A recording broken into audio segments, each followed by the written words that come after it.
আসসালামু আলাইকুম। মারুফা কুকিং স্টুডিওতে আপনাদের স্বাগতম। আজকে আপনাদের জন্য একটি মজার রান্না নিয়ে হাজির হয়ে গিয়েছি।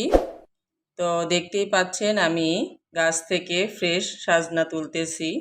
তো নিজেদের গাছ থেকে ফ্রেশ সবজি তুলে রান্না করার মজাই আলাদা।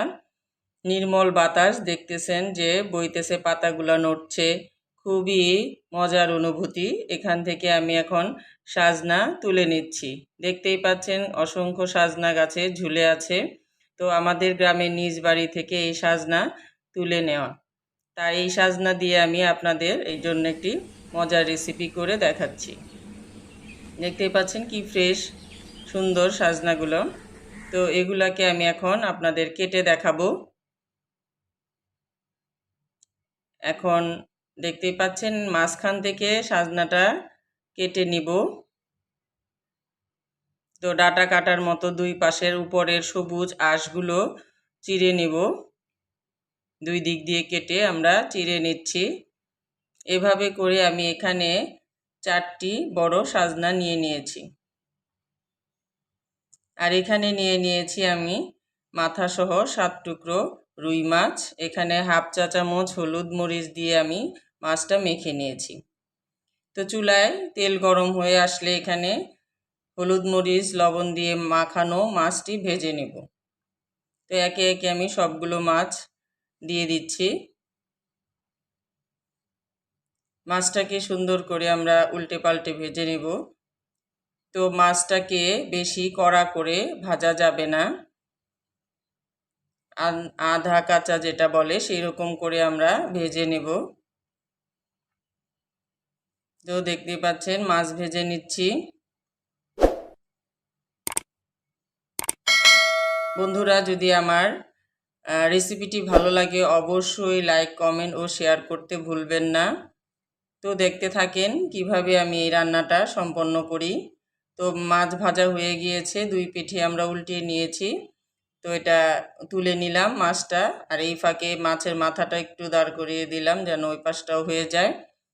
এখন যে তেল রয়ে গিয়েছে সেখানে আমি দিয়ে দিচ্ছি 4-5টি পেঁয়াজ কুচি করা, এখানে দিয়ে দিলাম। যেহেতু তেলটি অনেক বেশি গরম হয়ে গিয়েছে এর জন্য এখানে আমি একটু পানি দিয়ে নিলাম। দিয়ে দিচ্ছি এখানে 1 টেবিল চামচ হলুদ গুঁড়ো, 1 টেবিল চামচ মরিচের গুঁড়ো, হাফ টেবিল চামচ জিরা, আর 1 চা চামচের মতো রসুন বাটা। আমি মশলাটা একটু বেশি দিয়েছি, ঝাল করে একটু রান্না করে খাবো ভেবে। যে আপনারা যদি ঝাল বেশি পছন্দ না করেন তাহলে সেই ক্ষেত্রে মশলার পরিমাণ কমিয়ে দিবেন। তো মশলা কষানো হয়ে গিয়েছে। এখানে দিয়ে দিয়েছি আমি 4টি একটু মাঝারি ছোট আকৃতির আলু। আলুটাকে এখন নেড়ে চেড়ে কষিয়ে নিব। ঢেকে দিচ্ছি, 2 মিনিট অপেক্ষা করি। আলু আমার কষানো হয়ে গিয়েছে, দেখতেই পাচ্ছেন তেল ছেড়ে দিয়েছে। এখন এখানে আমি 4টি বড় লম্বা আকৃতির বেগুন নিয়ে নিয়েছি। আপনারা যে কোনো বেগুন দিয়ে এটা রান্না করতে পারবেন। তো বেগুনটা এখন নেড়ে চেড়ে কষিয়ে নিব, ভালো করে মশলার সাথে মিশিয়ে নেব। মশলার সাথে মেশানো হয়ে গেলে এটাকে আমরা 2-3 মিনিটের জন্য ঢেকে দিব। দেখতেই পাচ্ছেন বন্ধুরা আমার বেগুন কষানো হয়ে গিয়েছে। বেগুনটাও একটু নরম হয়ে এসেছে। বেগুনটা একটু নরম হয়ে আসলে আমরা এখানে সাজনাগুলো যে ধুয়ে রেখেছি কেটে সেটা দিয়ে দিব। তারপর দিচ্ছি এখানে 4টি টমেটো। টমেটো আর সাজনা দিয়ে এখন আমরা সবজিটা ভালো করে নেড়ে দিব, ভালো করে মশলার সাথে মিশিয়ে দিব। তারপর এটাকে আবার আমরা 2-3 মিনিটের জন্য কষিয়ে নিব। তো ঢেকে দিচ্ছি। 2 মিনিট পরে ফিরে এসে এখন সবজিগুলো আবার নেড়ে দিব। তো ভালো করে আবার একটু নেড়ে চেড়ে নিচ্ছি। এখন এতে দিয়ে দেব পানি। একটু ঝোল বেশি রাখবো, যেহেতু আমাকে মাছ দিতে হবে এখানে। তো ঝোলটা একটু বেশি করে দিয়ে নিচ্ছি পরিমাণ মতো।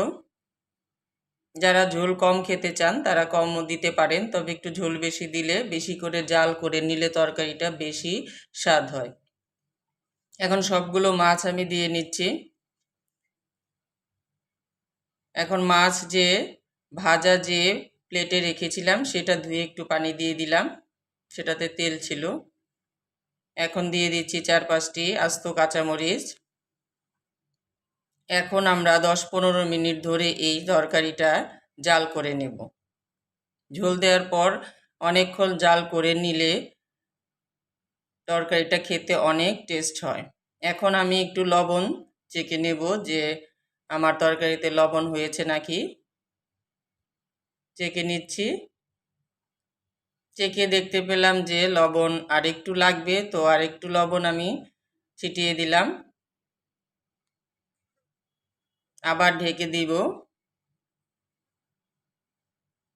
2-3 মিনিট পরেই দেখতে পেলাম যে আমার রান্নাটা খুব সুন্দর হয়ে আসছে, আঠালো হয়ে আসতেছে।